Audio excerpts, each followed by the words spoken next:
Hey, how you doing? Oh my gosh.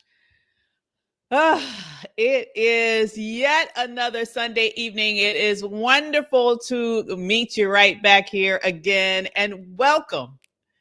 Welcome to another episode of Fearless Politics. Oh, this is going to be a fun one. This is going to be fun. I have to tell you, I am going to savor this episode and I'm going to tell you why. I'm going to savor this episode of Fearless Politics. It's because, fun fact, I'm petty. Okay, I'm petty. I'm petty. And I get to let my petty flag fly today as I really go down through a series of things that have happened over the course of the past several days that really led to what I am going to call from henceforth therein Trump's terrible, horrible, no good, very bad day. Yes. Trump's terrible, horrible, no good, very bad day. Oh, God, I got to celebrate it. I got to celebrate it. He has had a hell of a week, and not in the good sense, in the worst sense possible. So let me sort of delve into that. I have to say, I am wondering, like, is it bad? Is it a bad thing to revel in someone else's suffering? Let me consider that for a nanosecond. Is it a bad thing to revel in someone else's misfortunes? To me, the answer to that question is if that someone is Donald Trump, oh, hell to the no. It's not bad. It's not bad at all. And I am enjoying every second of it. So let's get down to business. So many bad things. Literally, if you were to describe it, I would say that Trump had a clusterfuck of a week last week, a clusterfuck of a week. And it all culminated on a clusterfuck of a Friday in which he had several bad things happened. And so let's sort of dig right in because there's so much to get into here. Oh my goodness. Now, I have to say, first of all, as I mentioned, I am a professional petty person. I do sort of own my pettiness. But I have to say, I strive for this level of petty. I strive for this level of petty. On Friday, a federal judge seemingly waited for John F. Kennedy's birthday to announce, hey, Trump, you got to take your raggedy ass name off the Kennedy Center. The level of petty to wait to announce on John F. Kennedy's birthday that Trump needs to remove his name, toot sweet, from the Kennedy Center is a level of pettiness that I strive to one day ascend to. Oh my God, that is like professional level petty. I am so loving it. And in clear Trump fashion, he turned into a toddler and had, pitched a fit, had a temper tantrum, was so upset about it, so mad about it, was tweeting or anti-truthing, because I refuse to call it Truth Social because he ain't saying shit on there that's true. But the anti-truth tweets that he was giving off was giving temper tantrum, 2-year-old meltdown. Oh my God, he was going after the judge. He was going after the judge's wife. He was saying everything he could to attack these people. But the bottom line is it does not preclude the fact that his name needs to come off, and they gave them a maximum of 2 weeks to get his ugly name off of that, institution, honestly. And so it's hilarious to see the first domino fall that I want to go over with you today. But that one was especially beautiful. Just the timing of it all just made my heart sing. Okay. We could have announced this the day before. We could have announced it a couple of days after, but no, we're going to announce it on Kennedy's birthday that you need to take your name the hell off. Okay. And so that's the first thing. All right. But that was not the only thing. And then there's more. Another federal judge came in and said, hey, your slush fund that you tried to push through, that needs to be flushed. Okay. You need to go ahead and flush that slush fund that you were trying to get through. So in other words, that $1.8 billion, to be very specific, they tried to be cute, the $1.776 billion that Trump's attorney general tried to swindle out of the American people to be able to pay his January 6th thugs that he broke out of prison on his first day in office. Well, a federal judge jumped in and said, hold up, wait a minute. You can't do that. Okay. You can't do that. Absolutely not. Absolutely not. And not only did one judge do that, another judge came in after that and said, wait a minute. Not only can you not do that, but we're going to launch an investigation into this shit. Okay. We're going to launch an inquiry, because how this settlement happened in the first place is very suspect. So you had the second judge say she needs answers. Okay.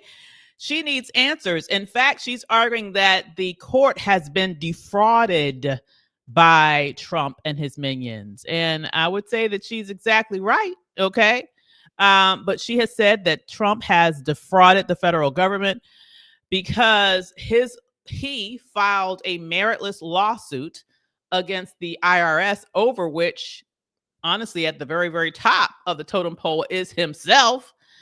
And you can't sue yourself and then settle with yourself just to be able to steal money, which is exactly what was going on here.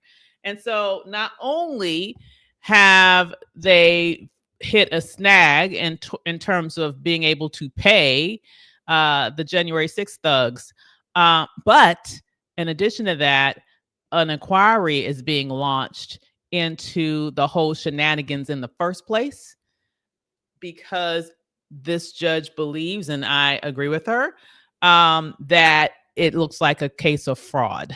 All right. Which we all know is what? Illegal. You know, what is surprising here to me is the fact that anyone would be surprised that if you put a criminal in office, he would behave criminally. That's the part of it that is shocking to me.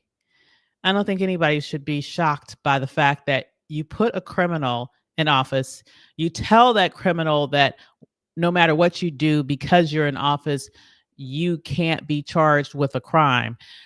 So you expect that criminal then to not behave in criminal ways, knowing that there is nothing that can be done to him. At least he believes that. Yeah. So anyway, yes. That was another one of the very bad things that happened to Trump last week that I am taking much chagrin in, shall we say. Number 3. Nobody wants to come to your party. Listen, oh my God. The humiliation just keeps rolling right in. It is so fun to see. So Trump tried to throw that Freedom 250 concert or concert series to commemorate the 250th anniversary of this nation, in which he released, or his team released, this list of, I want to say it was like 9 different artists.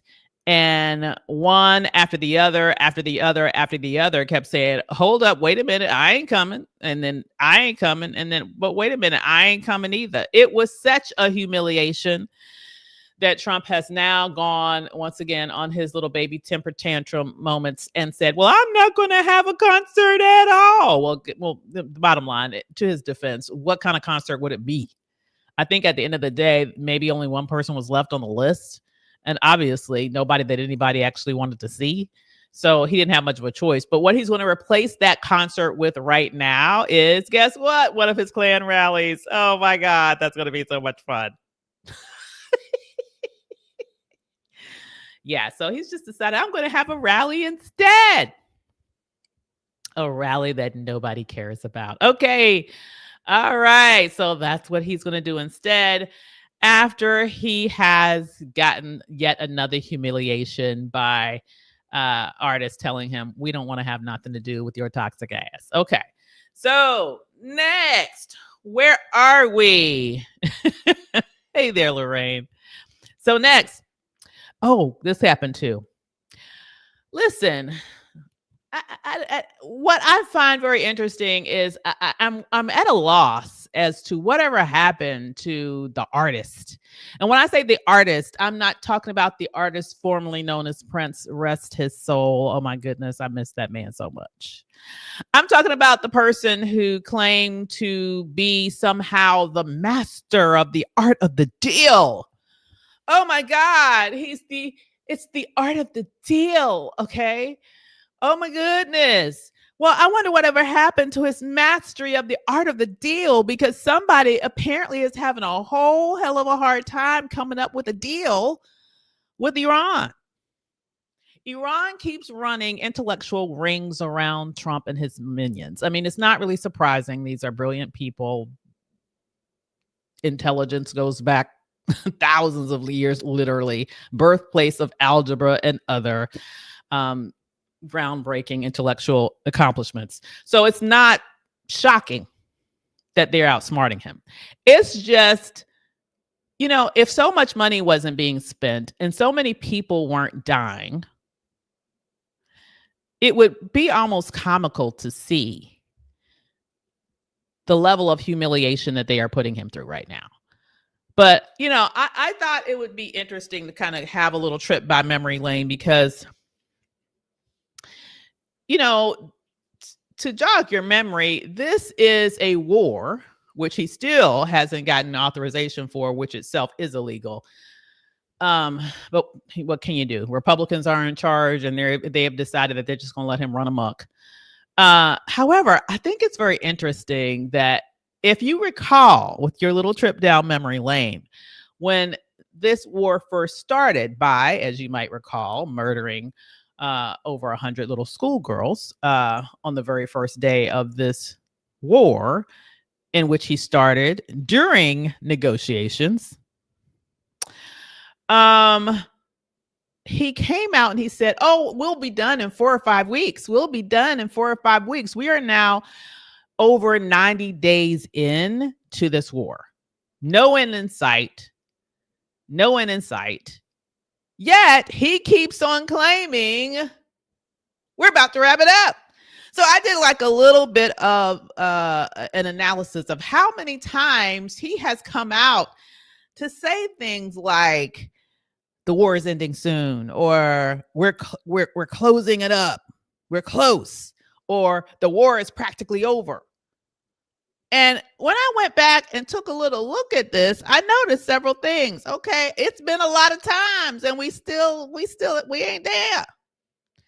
So he has said either the war is ending soon, we're close, or it's practically over on March 9th, on March 10th, on March 11th, on March 24th, on March 31st, on April 1, on April 6th, closely followed by April 7th, and then again on April 13th, and on April 15th. And then he did it again on April 21st, and then obviously in May, most recently last week, when he announced this tentative deal, a 90-day memorandum of understanding that would lead to the finalization of the war, which, by the way, this 90-day memorandum of understanding included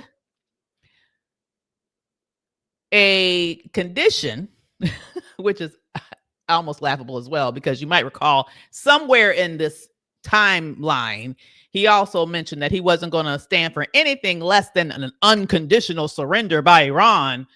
Well, what his 90-day memorandum of understanding included was the United States of America paying Iran $300 billion to rebuild all the things that they just blew up along with Israel. So I don't know how we got stuck with the bill, because I know that Israel was blowing things up too. And I believe that's why we're there in the first damn place. It's really interesting that the bill ain't split. But anyhow, $300 billion. He was willing to pay $300 billion in reparations to Iran. I ain't even mad at him. Iran should go ahead and get everything they should get out of his dumb ass. But I think that's very interesting, because that don't sound like unconditional surrender to me.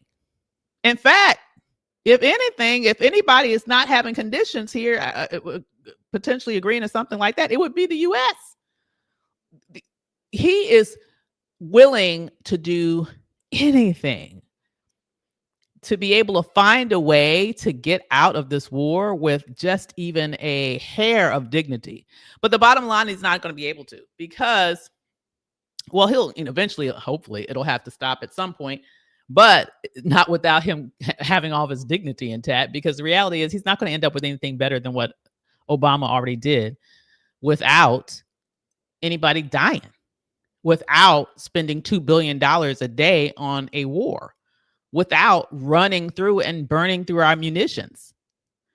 You know, it's disgusting. So anyway, he announced this deal only to this past weekend when it was supposed to be finalized, saying, well, you know, I'm still thinking about it. So, you know, the problem here is that the man that's supposed to have the art of the deal down apparently has no idea how to get a deal.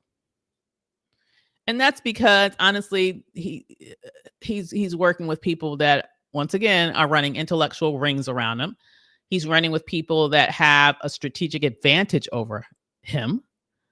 The bottom line is they have the world economy in their hands right now because they now control the strait, something that they never had done previously. This is a prime example of you come into this situation only to fuck it up. And now here we are, 90 days in, billions of dollars spent, tens of billions. We're probably at this point over 100 billion spent. Absolutely easily, maybe even in the hundreds of billions when you count not only the money that's spent in terms of the cost of the war, but when you think about the cost of the actual U.S. bases that have been destroyed all across that region and what it would cost to rebuild that. Hundreds of billions of dollars spent in an unnecessary war that we shouldn't have been in the first damn place. All right. And at the time that all of this is happening, guess what else happened last week? The Pentagon came out and said, guess what? It's going to take us years to rebuild our missile stockpile. We've run through way too many missiles in this unnecessary war. And it could take at least 3 years to rearm our stockpile to the level that it was at prior to when this war began. So we running through our shit. We just burning through our shit. Now, who has the upper hand? You know, because at the same time that we burn through our shit, it would take us 3 years to build it back up. Iran, it has been reported, actually has been taking this time that we've had a ceasefire to, guess what? Rebuild their armaments. So now they have more munitions. And then in addition to that, guess what? They have just launched a new air defense system. Oh my God. It just keeps getting worse and worse and worse for him. You know, I just, you know, what this puts on full display is what happens when you have incompetent people in charge. I mean, come on. The level of incompetency here is just baffling. It's astounding. It's unprecedented. You start a war that you didn't have to start. You are spending, during the heights of this war, $2 billion per day. You're still spending billions per day. Just you have all that equipment out there. You've burned through so much equipment that it's going to take us 3 years to rebuild the munitions that we've utilized as part of this particular war. You know, God forbid that we found ourselves in need of actually defending ourselves, because my God, they've now put us in a point of military vulnerability. And at the same time that we've wasted all that money and all those munitions in a war that should not have happened, you are over here giving Iran the opportunity to rebuild their munitions and improve their air defense systems because they don't trust your ass. And neither would I. I mean, can you blame them? Once again, I have to say, running intellectual rings around his dumb ass. This is what we have witnessed here. Okay. So it is interesting to see. You received $500,000 for my participation. Really, David? I would love to see that evidence of that. It's about the Epstein file. You know what? It sure is about the Epstein files, David. I have to listen. That's exactly right. I have to 1000% agree with that, because this was really about, the whole war was about changing the subject, if you ask me. Let's see here. James says the art of the deal is really the art of the con he has put on the American people. You got that right. You got that right. He has conned people to death. All right. It is just really, really, really crazy. I feel like there was something else I was supposed to say, you guys, but hold on a second. Let me just make sure there's not one other thing I want to tell y'all, but I feel like there was. Maybe there wasn't. And maybe it's just more than I think that's it. I want to give you more next time. But here, I just had to say, yeah, he's an idiot. Well, you got that right. Here's what I will say. When I think about, though, that slush fund situation, and I think about what he was trying to do with that, and I remember so many things. Like, for example, if you remember, let's just take a minute to remember what January 6th was like. Okay. Yeah. So you had all of these people engage in riotous behavior. You had them attack the police. Several were injured severely. Some even ended up having such mental illnesses as a result of that day that they actually committed suicide after. And they got into the building, spread feces all throughout the Capitol. A lot of the same Republicans who are now acting like it didn't happen were running for their damn lives, like the punks that they are. It is, and all of this from people who claim that, quote unquote, Blue Lives Matter. Okay. You are going to sit here and gaslight us into believing that these criminals, some of whom have been rearrested since he released them on January 6th for some of the most heinous crimes, including, ironically, child molestation. There's one through line through these folks. I will tell you that they're sick. There's some sick folks. Okay. They sick. You do this. You do so much to distract from the Epstein files, and your riotous thugs that you release who participated in January 6th, some of them have already gotten arrested for molesting children. Sick motherfuckers. Now, you remember all of this was happening on January 6th. And then, for me, I also take my memory back a little bit further. Do you remember when he ran the first time? And he was having all of these rallies where his crowd in the rally became violent to protesters that were in there. I don't know if you recall those.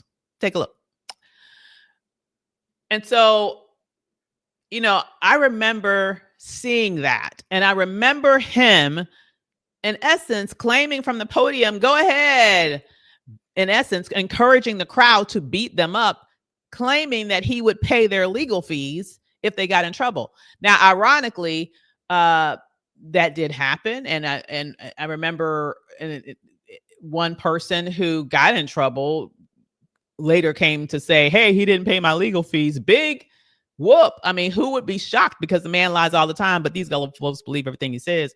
But what I think is ironic about that situation is, to me, what he was trying to do with this $1.8 billion fund was a couple of things.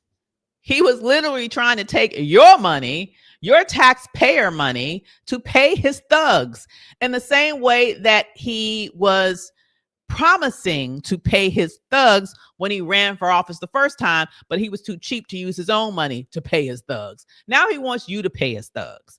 And he wants you to pay his thugs because he wants his thugs to be at his beck and call for future violent activities that he might want to use at any time. I mean, just think about it. What if he wants to sick his thugs out on election day in order to intimidate people who are trying to vote? What if he wants to use his thugs when we're supposed to have a change of power and he decides he doesn't want to leave the next time? And now he has a ballroom with a bunker under it. And now he has a Department of Defense that over the course of the past, from the very first beginning of this administration, and I'm sure it's going to continue to happen all the way through his 4 years, you have Hegseth over there firing people who do not agree with their ideology. And so you're going to have an armed force then that is compromised. And here's the thing. I have spoken with confidants of mine, friends of mine about this, a friend who is very astute about these issues, attorney, understands all of the ins and outs, has worked on Capitol Hill for many years. And I'm just like, well, what would happen if he doesn't leave? Like, he's going to have this bunker. The reason why he wants to spend $1 billion on this ballroom has nothing to do with the fucking ballroom. It's about the fucking bunker and the fact that he does not want to leave office. Let's just be real about that. What would happen? And he was like, well, the military could go in there and get him. And I was like, okay. Under normal circumstances, one might expect that to be the case, that our military would go in there and relieve us of a tyrannical dictator who does not want to leave office once he has been duly voted out of office.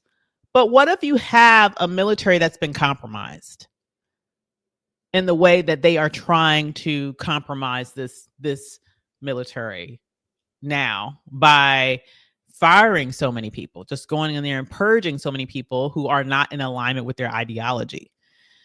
It is disturbing. And so when I think about what his nefarious plans were for that payoff, I think it's about more than just, it was about more than just rewarding them for being his muscle at a time in which he literally tried to overthrow this government. I think it really was about giving them the resources to rearm and to prepare themselves, and to give themselves and to give them the message that if you even hurt people on my behalf, potentially even kill people on my behalf, not only would I look out for you legally, I will actually compensate you for it. That is really the mob boss behavior. If you want to talk about a crime family, and I think about all this behavior, and I think about all the time that the right wing crazies were calling Joe Biden and Hunter Biden the Biden crime family. I'm telling you, all these people do is project. All they do is project. This literally is a crime family that we have. Trump and his sons are getting rich over causing wars that now they go and monetize either through new business ventures having to do with drone development. Now that we've kind of used up all of our drones, isn't that convenient? Their shenanigans with the stock market and more. It's been estimated they have enriched themselves to the tune of $4 billion, and he's only been in office for less than 2 years? I have to give it to him. This is the most successful business he's ever had. I will give him that. The presidency is the most successful business this fool has ever had. He has managed to bankrupt businesses over and over and over again, but this time he decided he wanted to bankrupt us. Okay, I guess, we fell for it. Well, not us, those of us who had sense. But the folks that were dumb enough to vote for him fell for it, and now all of us have to pay the price. So with that said, I still want to take a moment to revel in his dubious disturbing for him, at least. Very bad, very horrible, very unfortunate week in which he lost over and over again. It makes me feel like T-Pain. I need to sort of serenade him instead of saying all we do is win. All he does is lose. I mean, he just had a loser week. What a loser. What a loser. And I just had to take a minute to immortalize this moment of perpetual losing that we saw over the course of the past week. And it's with this hope. Okay. It is with the hope that this losing momentum will continue, because I do know that come November, the loser will be losing even more. And until then, I will revel in it, and I hope you do too. All right. So wonderful speaking with you today, you guys. And I will see you next time on the next episode of Fearless Politics. Take care, everybody. Bye. All right, guys, let me read some more of what you have to say here, because I wanted to at least wrap up that. When Trump lost and left the White House, he flew to California so he could be president for 3 more hours because of time difference. David, that's genius. Oh, God, he probably did. Jesus Christ. Oh, well, I hope he finds a way to get on one of next time he gets on one of what's his face's the one who rigged the election. Anyway, I hope he gets one of those rockets and just gets the fuck out of the whole planet. That's what I hope for next time. All right, you guys, I hope y'all enjoy the rest of your Sunday evening, and I'll see y'all later. Take care, everybody. Great seeing you. Bye.